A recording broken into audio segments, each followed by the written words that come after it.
Good afternoon Telangana. Welcome to T News. ముందుగా headlines చూద్దాం. September 3 సాయంత్రం టీఆర్ఎస్ ఎల్పీ సమావేశం. అభివృద్ధి సంక్షేమ పథకాల అమలుపై చర్చించనున్న సీఎం కేసీఆర్.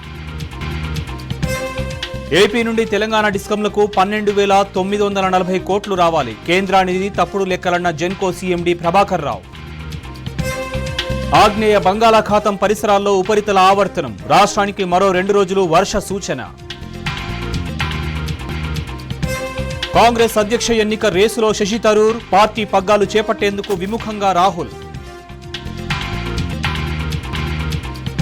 దేశంలో గణనీయంగా తగ్గిన కరోనా కేసులు. కొత్తగా 5,439 మందికి పాజిటివ్.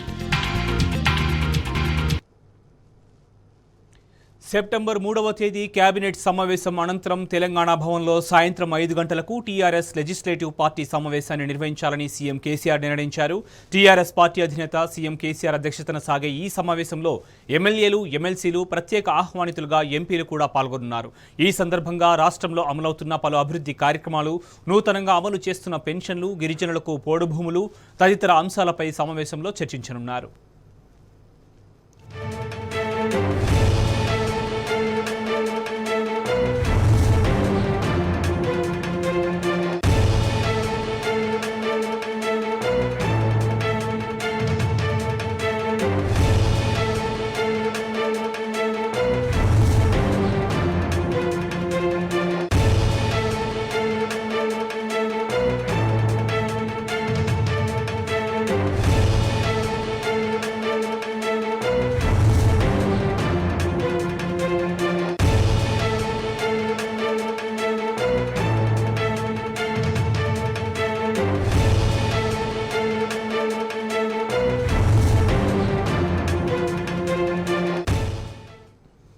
సెప్టెంబర్ 3వ తేదీ కేబినెట్ సమావేశం అనంతరం తెలంగాణ భవన్లో సాయంత్రం 5 గంటలకు టీఆర్ఎస్ లెజిస్లేటివ్ పార్టీ సమావేశాన్ని నిర్వహించాలని సీఎం కేసీఆర్ నిర్ణయించారు.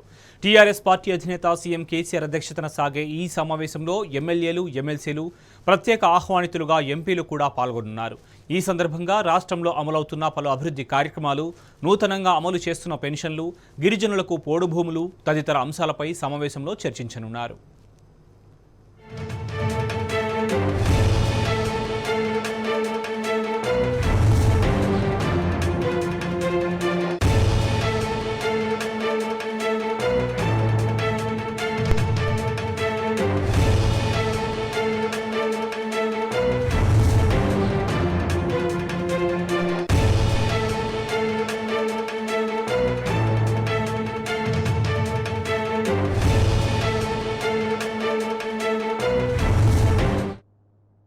సెప్టెంబర్ 3వ తేదీ కేబినెట్ సమావేశం అనంతరం తెలంగాణ భవన్లో సాయంత్రం 5 గంటలకు టీఆర్ఎస్ లెజిస్లేటివ్ పార్టీ సమావేశాన్ని నిర్వహించాలని సీఎం కేసీఆర్ నిర్ణయించారు.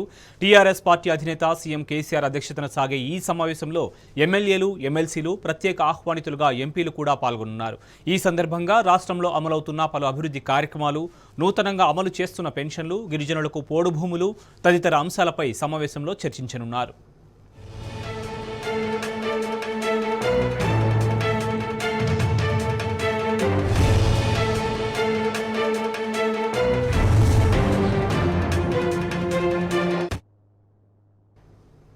కేంద్ర ప్రభుత్వం తీరును తెలంగాణ ట్రాన్స్కో జెన్కో సీఎండీ ప్రభాకర్ రావు తీవ్రంగా ఖండించారు. తెలంగాణ డిస్కంలు, ఏపీ డిస్కంలకు బకాయిలు చెల్లించాలని కేంద్రం చెప్పడం కరెక్ట్ కాదన్నారు.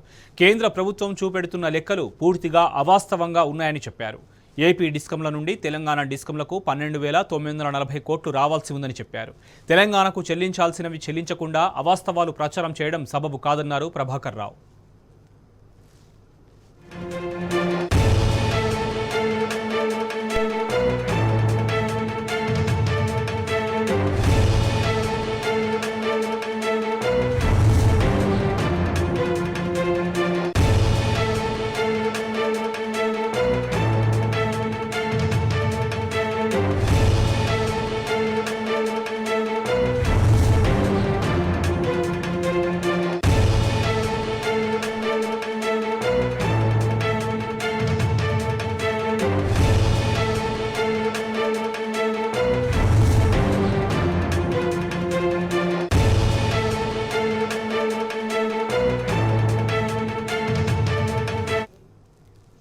కేంద్ర ప్రభుత్వం తీరును తెలంగాణ ట్రాన్స్కో జెన్కో సీఎండీ ప్రభాకర్ రావు తీవ్రంగా ఖండించారు. తెలంగాణ డిస్కంలు, ఏపీ డిస్కంలకు బకాయిలు చెల్లించాలని కేంద్రం చెప్పడం కరెక్ట్ కాదన్నారు. కేంద్ర ప్రభుత్వం చూపెడుతున్న లెక్కలు పూర్తిగా అవాస్తవంగా ఉన్నాయని చెప్పారు. ఏపీ డిస్కంల నుండి తెలంగాణ డిస్కంలకు 12,940 కోట్లు రావాల్సి ఉందని చెప్పారు. తెలంగాణకు చెల్లించాల్సినవి చెల్లించకుండా అవాస్తవాలు ప్రచారం చేయడం సబబు కాదన్నారు ప్రభాకర్ రావు.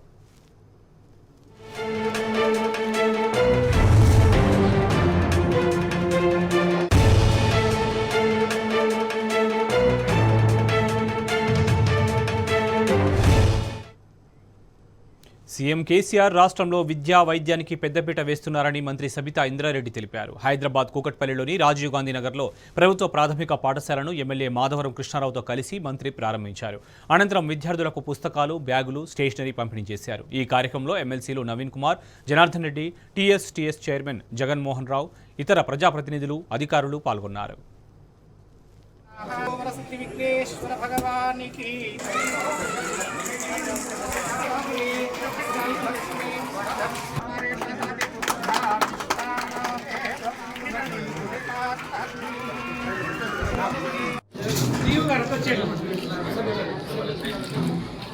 సాధకే శరణ్యే త్రయంబకే సార్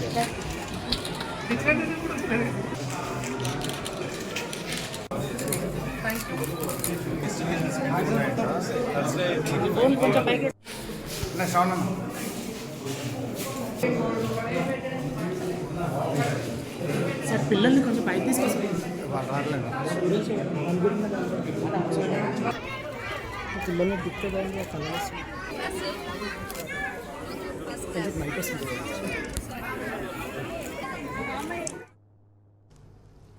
జీహెచ్ఎంసీ పరిధిలో పారిశుద్ధ్యాన్ని మెరుగుపరిచేందుకు చర్యలు తీసుకుంటున్నామని mayor Gadwal Vijayalakshmi, deputy mayor Mothe Srilatha Shoban Reddy తెలిపారు. ఈ మేరకు జీహెచ్ఎంసీ ప్రధాన కార్యాలయంలో పారిశుద్ధ కార్మికులకు డస్ట్బిన్లను పంపిణీ చేశారు. Integrated municipal solid waste management project ద్వారా రామ్కీ సంస్థ 5,300 డస్ట్బిన్లను జీహెచ్ఎంసీకి అందజేసిందన్నారు.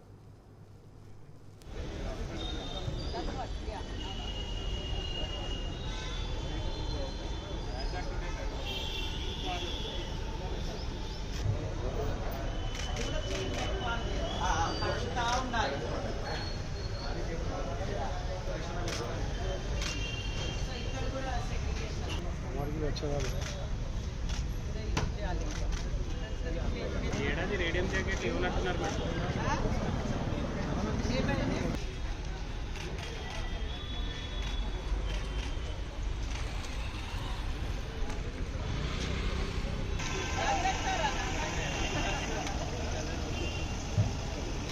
స్వచ్ఛ ఆటోస్తో సహా మేము ర్యామ్కి వాళ్ళు సిఎస్ఆర్ ఫండ్ కింద మాకు ఒక 5,300 ఈ ట్రాలీలు ఇవ్వడం జరిగింది. అంటే ఈ బిన్స్ ఇవ్వడం జరిగింది. విత్ వీల్స్తో ఉన్నది.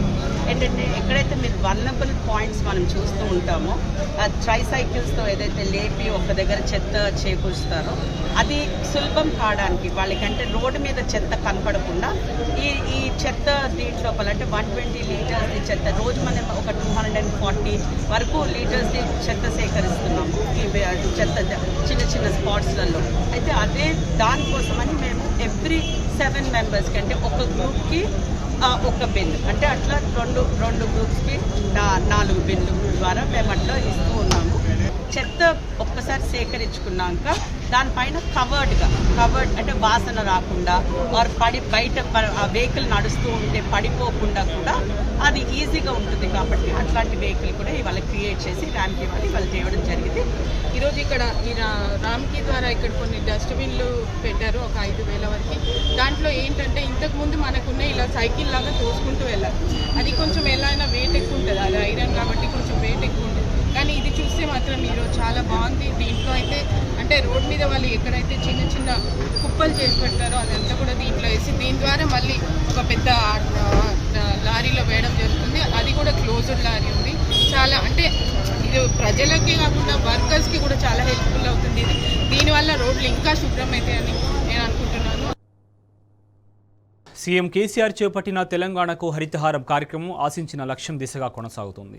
మంత్రులు, ప్రజాప్రతినిధులు, విద్యార్థులు, అధికారులు క్షేత్రస్థాయిలో పెద్ద ఎత్తున హరితహారంలో భాగస్వాములయ్యారు. రాష్ట్రంలోని 6 జిల్లాల్లో లక్ష్యానికి మించి మొక్కలు నాటారు. దీంతో రాష్ట్రం పచ్చదనంతో కలకలలాడుతోంది.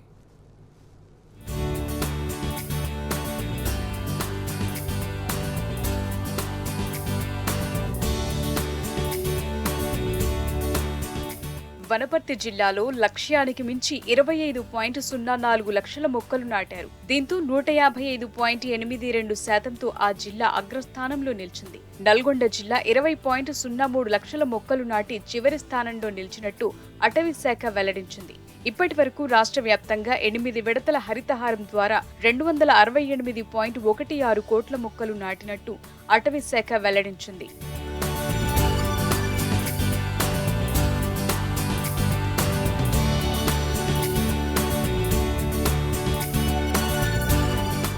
రాష్ట్ర వ్యాప్తంగా 2022-23లో 8వ విడత హరితహారంలో 19.54 కోట్ల మొక్కలు నాటాలని అటవీ శాఖ లక్ష్యంగా నిర్ణయించింది. ఈ నెల 29 నాటికి 17.77 కోట్ల మొక్కలు నాటినట్లు అటవీ శాఖ తెలిపింది.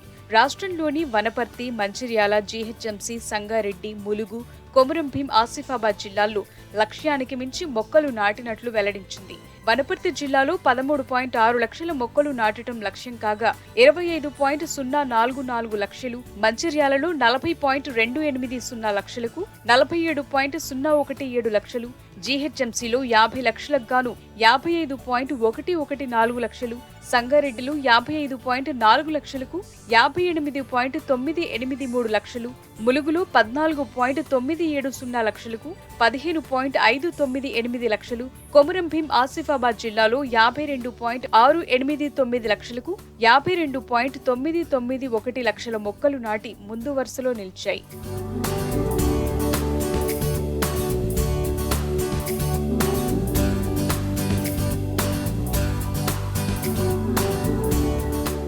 ఇక రాష్ట్ర వ్యాప్తంగా మరో 4 జిల్లాల్లో మొక్కలు నాటే కార్యక్రమం 90% పైగా పూర్తయింది.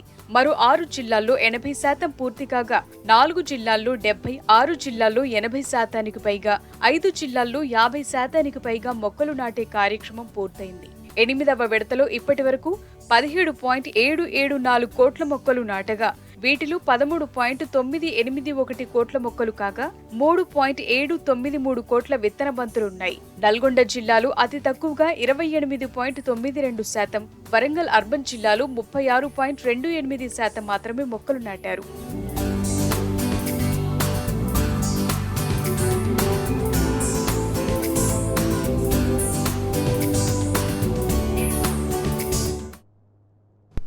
ఆ రైతు వరి వేసి విసుగు చెందాడు. ఎన్నేళ్లు సాగు చేసినా పెద్దగా లాభం దక్కడం లేదని గ్రహించాడు. పుష్కలంగా నీళ్లుండడంతో చేపల సాగు వైపు ఆలోచన చేశాడు. ఉన్న భూమిలోనే మరిన్ని ఆదాయాల సృష్టికి నడుం బిగించాడు. తక్కువ పెట్టుబడితోనే అధిక లాభాలు సాధిస్తున్నాడు. ఒకటికి మించిన ఆదాయాలు సమకూర్చుకుంటూ మిగతా రైతులకు ఆదర్శంగా నిలుస్తున్న ఖమ్మం జిల్లా జొజ్జులరావుపేట రైతుపై ప్రత్యేక కథనం. పేరు బారి నాగేశ్వరరావు. ఖమ్మం జిల్లా కూసుమంచి మండలం జొజ్జులరావుపేట స్వస్థలం. 6 ఎకరాల ఆసామి. కానీ ఏం లాభం? ఎప్పుడూ వరి సాగు చేసి పెద్దగా లాభాలు ఆర్జించలేకపోయాడు. రైతులు లాభదాయకమైన వ్యవసాయం, దాని అనుబంధ రంగాల వైపు మళ్లాలని ప్రభుత్వం చేస్తున్న సూచనలను ఆచరణలో పెట్టాడు. సక్సెస్ఫుల్ గా సాగుతూ నలుగురితోనూ శభాష్ అనిపించుకుంటున్నాడు. తనకున్న 6 ఎకరాల్లో 3 ఎకరాల్లో చేపల చెరువు తవ్వించాడు. ఇందుకు 3 లక్షలు ఖర్చు చేశాడు. నీళ్లు పుష్కలంగా ఉండడంతో 3 రవ్వలు 6 బొచ్చెలు అన్నట్టు వృద్ధి చెందింది నాగేశ్వరరావు చేపల చెరువు. వివిధ ప్రాంతాల నుంచి మేలు రకంగా చేప పిల్లలను తెచ్చి తన చెరువులో పెంచుతున్నాడు. 9 నెలలకోసారి చేపలను విక్రయించడం ద్వారా మంచి ఆదాయం ఆర్జిస్తున్నాడు.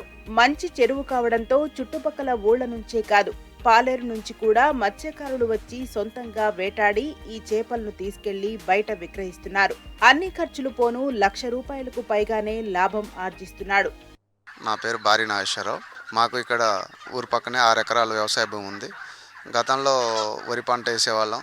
ఆ వరి పంట వేస్తే పైనుంచి మాకు వాగు వస్తుంది. ఆ వాగు వచ్చి వాగులో నీళ్ళన్నీ పొలం మీద పడి ప్రతి సంవత్సరం నష్టపోయేవాళ్ళం. ఈ మిషన్ భగీరథ నీళ్ళు ద్వారా మనకి పుష్కలమైన పైనుంచి వాటర్ కూడా గ్రౌండ్ లెవెల్ బాగా పెరిగింది అనే ఆలోచనతోటి ఒక 3 ఎకరాల్లో 3 లక్షల రూపాయల ఖర్చుతోటి చేపల చెరువు తవ్వించినామండి. తవ్వించి ఫస్ట్ సంవత్సరం పంగీసేసి చేపలు వేసినాము. తెల్ల చేపలు major Corp, Indian major Corp అనేటి రవ్వు, బొచ్చె, బంగారు తీగ, గడ్డి చేప 4 రకాల చేపలు వేసాము. మాకు అవి మంచిగా పెరిగినాయి. మాకు పాలేరులో చేపల మార్కెట్ ఉంది. వాళ్ళ మత్స్యకారులు వాళ్ళే వచ్చేసి వాళ్ళే పట్టుకొని కేజీకి 100 రూపాయలు ఇచ్చి మాకు తీసుకొని పోతున్నారండి. 1 ఎకరంలో 9 లక్షల రూపాయలు వ్యయంతో ఒక షెడ్ నిర్మించుకున్నాం. ఆ షెడ్లో వచ్చేసి ఒక 2000 బాయిలర్ కోళ్ళకు సరిపోయే విధంగా షెడ్ వేసాము. దాంతోపాటు ఒక 30 గొర్రెపోతులు తీసుకొచ్చి పెంచుతున్నాం ప్రస్తుతానికి. దాంతోపాటు ఒక 4 గేదెలు కూడా తీసుకొచ్చాము. నేను, మా భార్యతో పాటు ఒక 2 పని వాళ్ళని పెట్టుకొని పనులన్నీ చక్కబెట్టుకుంటున్నాం. ఒకే చోట 4-5 రకాల పనులు చేయటం ద్వారా మంచి ఆదాయం ఆర్జించవచ్చని గ్రహించిన నాగేశ్వరరావు మరో 2 ఎకరాల్లో పచ్చిగడ్డి సాగు చేస్తున్నాడు.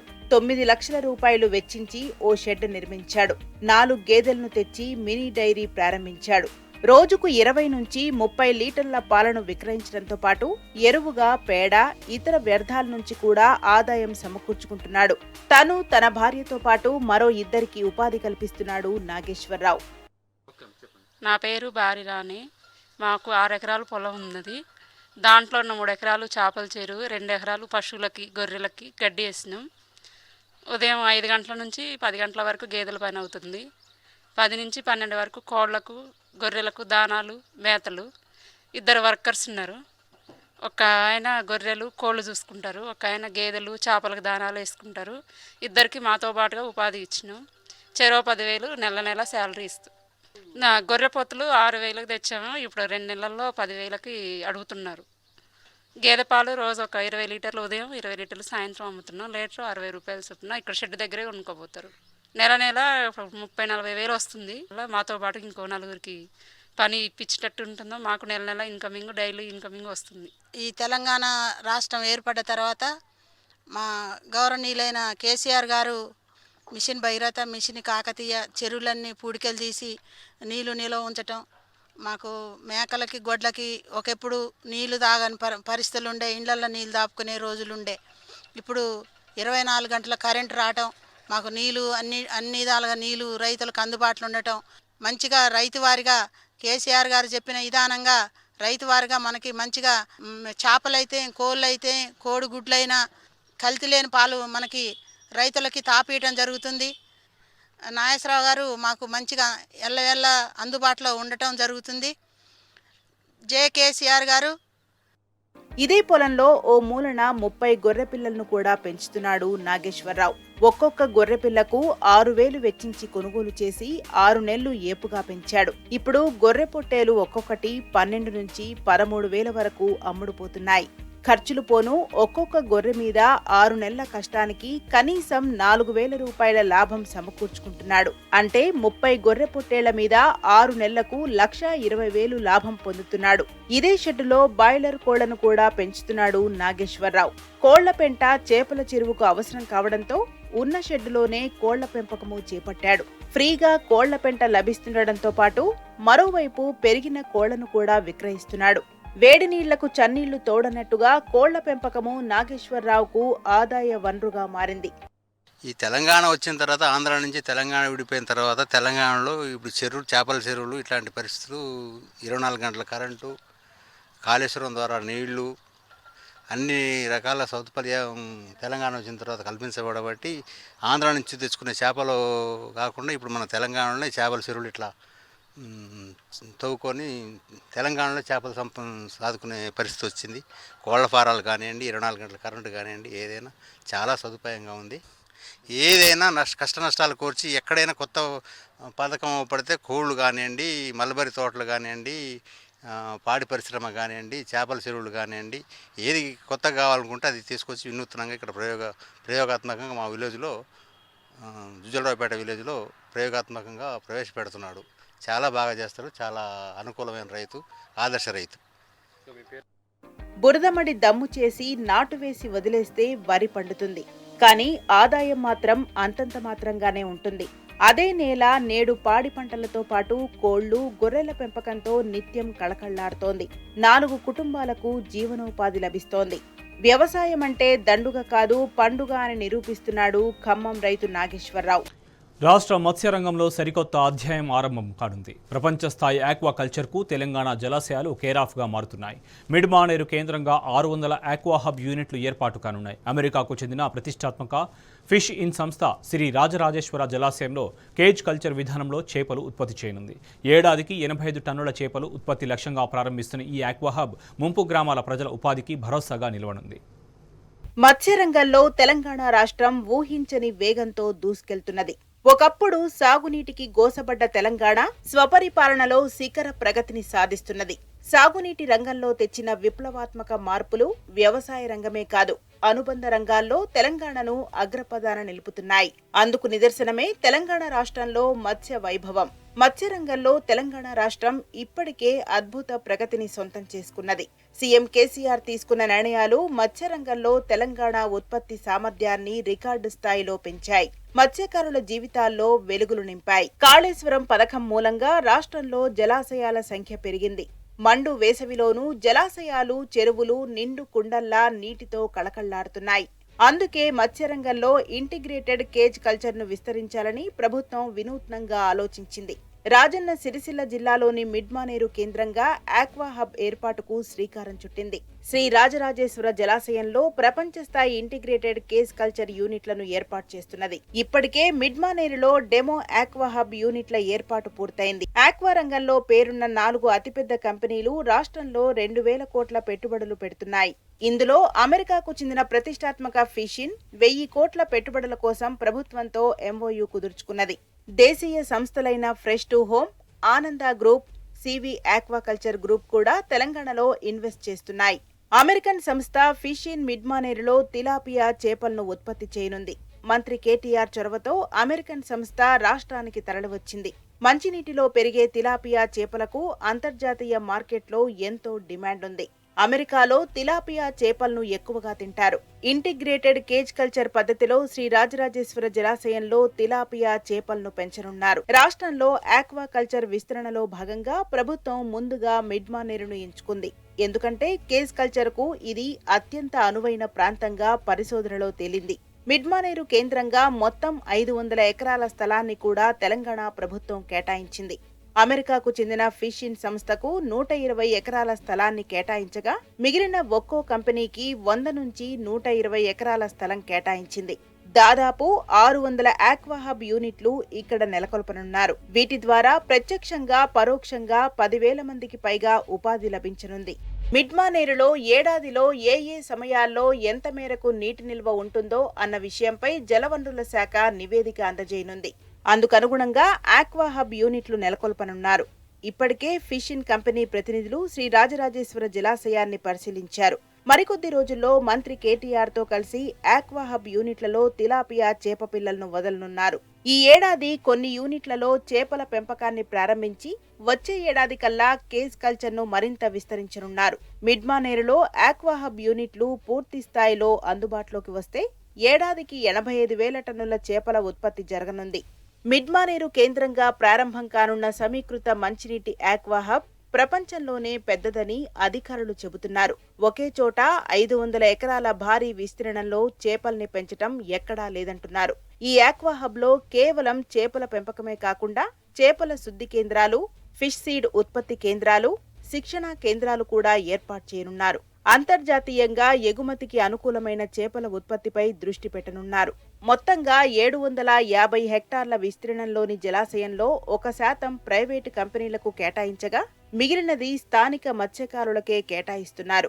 జలాశయం నిర్మాణంలో భాగంగా 12 గ్రామాలు ముంపుకు గురైనాయి. ముంపు గ్రామాల బాధితులకు ప్రభుత్వం ఇప్పటికే సంతృప్తికరంగా పరిహారం అందించింది. అయినప్పటికీ ఆక్వా హబ్ ఉపాధి అవకాశాల్లో ముంపు గ్రామాల ప్రజలకే ప్రథమ ప్రాధాన్యత ఇవ్వాలని నిర్ణయించింది. ఇప్పటికే చీందటానా, చీర్లవంచ గ్రామాలకు చెందిన యువతకు ఫిష్ ఇన్ కంపెనీ ఉద్యోగ అవకాశాలు కల్పించింది. భవిష్యత్తులో ప్రత్యక్షంగా పరోక్షంగా మరిన్ని ఉపాధి అవకాశాలు లభించనున్నాయి. మొత్తంగా మిడ్మానేరు కేంద్రంగా ఏర్పాటు చేస్తున్న ఆక్వా హబ్ రాష్ట్ర మత్స్యరంగంలో కొత్త చరిత్రను సృష్టించనుంది. రంగారెడ్డి జిల్లా హయత్ నగర్లో వినాయక విగ్రహం చోరీకి గురైంది. హయత్ నగర్ రాఘవేంద్ర హోటల్ ముందు అమ్మడానికి పెట్టిన విగ్రహాన్ని అర్ధరాత్రి గుర్తు తెలియని ముగ్గురు విగ్రహాన్ని ఎత్తుకెళ్లారు. విగ్రహాన్ని తీసుకెళ్తున్న దృశ్యాలు సీసీటీవీలో రికార్డయ్యాయి. రంగారెడ్డి జిల్లా హయత్ నగర్లో వినాయక విగ్రహం చోరీకి గురైంది. హయత్ నగర్ రాఘవేంద్ర హోటల్ ముందు అమ్మడానికి పెట్టిన విగ్రహాన్ని అర్ధరాత్రి గుర్తు తెలియని ముగ్గురు విగ్రహాన్ని ఎత్తుకెళ్లారు. విగ్రహాన్ని తీసుకెళ్తున్న దృశ్యాలు సీసీటీవీలో రికార్డయ్యాయి. గణపతి నవరాత్రి ఉత్సవాలకు యావత్ దేశం సిద్ధమైంది. కొన్ని చోట్ల ఖరీదైన గణేష్ మూర్తులను ఏర్పాటు చేస్తుండగా మరికొన్ని చోట్ల భారీ సెట్టింగులతో తాత్కాలిక మండపాలను తీర్చిదిద్దుతున్నారు నిర్వాహకులు. ఈ నేపథ్యంలో ముంబైలోని ఓ గణేష్ మండపానికి ఏకంగా 316 కోట్లకు ఇన్సూరెన్స్ చేయించిన నిర్వాహకులు టాక్ ఆఫ్ ది కంట్రీగా నిలిచారు. కింగ్ సర్కిల్లోని జీఎస్బీ సేవా మండల్ ఏర్పాటు చేసిన మండపానికి 316 కోట్ల రూపాయలతో ఇన్సూరెన్స్ చేయించారు. బంగారం, వెండి, ఇతర విలువైన వస్తువులకు 32 కోట్ల ఇన్సూరెన్స్, మంటపం, పూజారులు, వాలంటీర్లు, పార్కింగ్, సెక్యూరిటీ, ఇతర వర్కర్స్ కోసం మరో మిగతా 263 కోట్ల రూపాయల బీమా చేశారు. అగ్ని ప్రమాదం, భూకంపం, ప్రకృతి విపత్తుల కోసం ఇంకో ₹1 కోటి ఇన్సూరెన్స్ తీసుకున్నారు. మంటపంలోని ఫర్నిచర్, కంప్యూటర్లు, సీసీటీవీలు, స్కానర్లు ఈ బీమాలోకి వస్తాయి.